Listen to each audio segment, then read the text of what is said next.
it has become very common to find people talking about the standardization of yoga.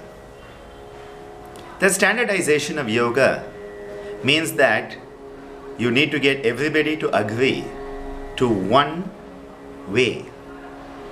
And humankind has never been able to find one way for anything. We all want oneness, but we want it to be our version of oneness.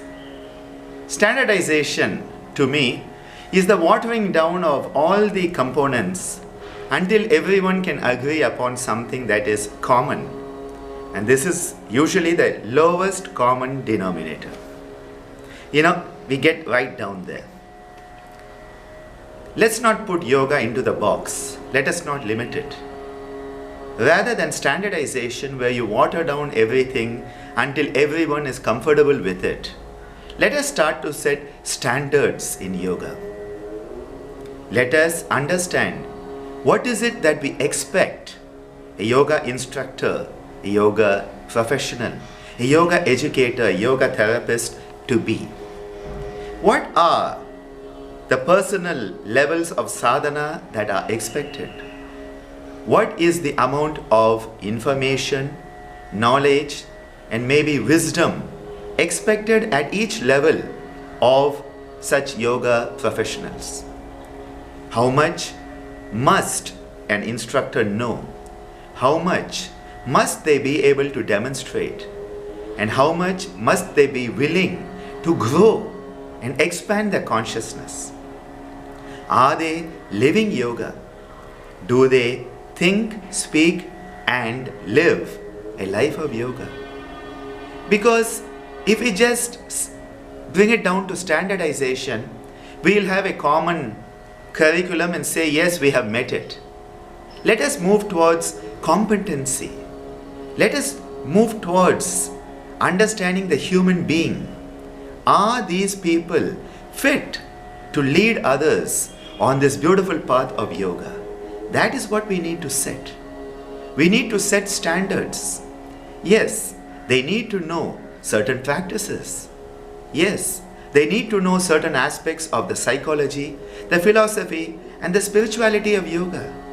They must know it and be able to express and explain it in adequate manner so that others can be guided.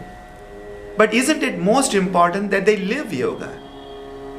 If their own personal sadhana is not an every moment sadhana 24/7, just knowing the answers to the questions, just being able to demonstrate the techniques, does it make a person really a Yogacharya?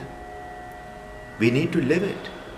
And this is why setting standards in yoga education is so important. Recently in a meeting, someone was suggesting we take bits and pieces from all the traditions, put it together, and then we will all follow the same syllabus. Please, let us not stoop so low with regard to yoga. Yoga is a way of life. It's conscious living. Let's not limit it. Yoga is an unlimited, infinite entity. It is the universe itself. It is life itself. Why limit it to a box? They talk about putting square pegs in round holes and round pegs in square holes. This is even worse, because you are limiting the entire ocean into a teacup and then saying this teacup is the ocean. Let us not do that with yoga. We will be most undeserving of yoga if we start to do that. We need to stop limiting yoga. Yoga is not in the box. It is not even out of the box, because it is no box. Yoga is a no box way of life. It is unlimited. Exploring our unlimited potentiality until we attain that highest level where we and the universe are one. We need to keep elevating our standards, not standardize and pull everything down so that someone who knows 10 asanas is a yoga instructor, someone who knows 20 asanas and 3 pranayamas is a yoga teacher, And somebody who knows a bit of anatomy, physiology and pathology then becomes a yoga therapy consultant. Please,